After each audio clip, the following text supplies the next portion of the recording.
If we're being truly honest with ourselves, then perhaps the most curious and captivating question anyone can ask is simply, who am I? What is it that you really mean when you say I myself? Not just as a name or a social role, but as a living experience. That deep inner sense of me, who is that? It's a strange mystery, this self, slippery, elusive. Try to pin it down and it vanishes like smoke. You can't look directly into your own eyes without a mirror. You can't bite your own teeth. You can't even touch the tip of this finger with the same finger. There's always a distance, some veil between observer and observed. And that's precisely why the question of who we are has captivated me for so many years. I've asked it again and again, what is the I we're talking about? And I've found that most people, especially in the West, share a kind of quiet agreement on what they think it is. They think of the self as a kind of little man or little woman inside the head, a pilot stationed somewhere behind the eyes and between the ears, watching the world through windows we call the senses, pushing buttons, pulling levers, issuing commands. It's funny though how we talk about ourselves. We don't usually say, I am a body. We say, I have a body, as though the body were a possession rather than our very being. You don't say, I beat my heart. You say, my heart beats, like it's something that happens to you, not something you do.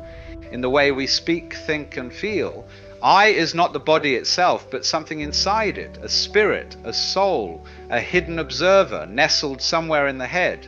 Other cultures, however, don't necessarily see it that way. A Japanese or Chinese person, for instance, doesn't point to their head when referring to themselves. They point here, gestures to chest, to the heart-mind, as it's known in their languages, and some even feel themselves centered in the belly, the hara. But in the West, we are people of the cranium, inhabiting this dome like generals in a war room, watching the world from inside a command center.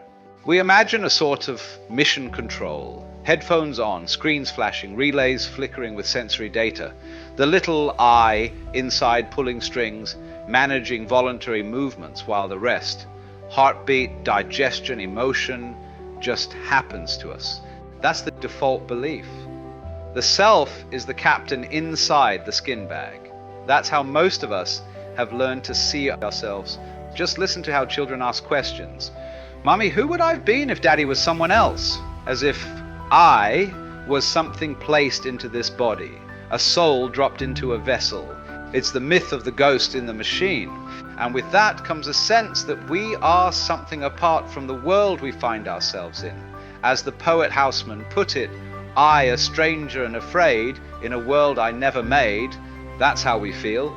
Strangers, aliens in a foreign landscape, facing the facts, confronting reality. There's a line drawn, me, inside this skin and everything else out there.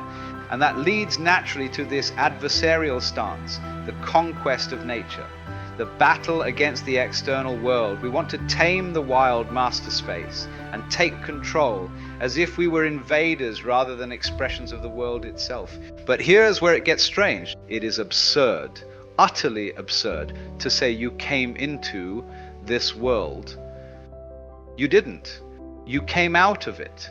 You are not a stranger here. You are not a tourist or a tenant. You are of this place in the same way an apple is of the tree.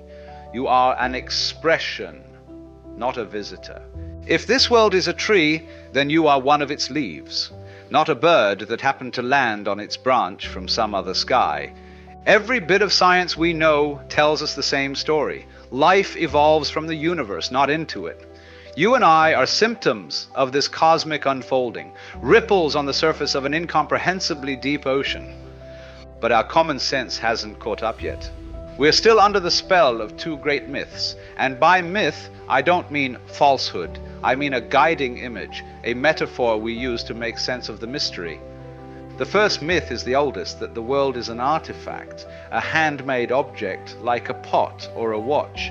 In Genesis, God sculpts Adam out of clay, breathes life into him, and so, naturally, children ask, how was I made? But that's not how other cultures see it. In China, they don't say, how was I made? They say, how did I grow? There's a deep difference between making and growing. Making is mechanical, putting parts together from the outside. Growth happens from within. It unfolds, it blossoms. No one teaches a seed how to become a tree. But our worldview is still dominated by the image of a divine technician, a cosmic carpenter who made the world like a cabinet with instructions. And when that idea became too tight, too suffocating, we traded it in for the opposite, the myth of the mechanical universe. Instead of a world made by God, we got a universe run by chance, no designer. Just particles, just energy, just laws of motion and random collisions. Consciousness became an accident, a fluke, a weird side effect of meaningless matter. And so we imagine ourselves as conscious slime, intelligent bacteria on a cold, indifferent rock in the void, a fungus that thinks, a mistake. But this too is just a story, another myth. Because if the universe were really unintelligent, how could anything intelligent ever come out of it? Do figs grow from thistles? Do grapes come from thorns? If you find a creature with mind and meaning and music, then surely those qualities were already present in the soil it grew from. So maybe this world doesn't just have people in it. Maybe it peoples, like a tree apples or a flame flames. Look at it this way. Imagine 2 million years ago a spaceship came to Earth. They take a quick glance and say, just a bunch of rocks. So they leave. But if they came back today, they'd say, well, wait a minute, it's alive, it's grown people. Because that's what this earth does. It grows humans like apple trees grow apples. But we twist the story and say, well, first there were just rocks and gas, and somehow intelligence evolved on top of it like mold on cheese. But maybe that's backwards. Maybe rocks are just early stage minds. Maybe consciousness was there all along, slowly blooming. So when I tap on this glass and it rings, that's a response, a kind of primitive resonance, a simple echo. Sure, it's not thinking about philosophy or writing poetry, but it's reacting. It has a rhythm, a tone, a voice.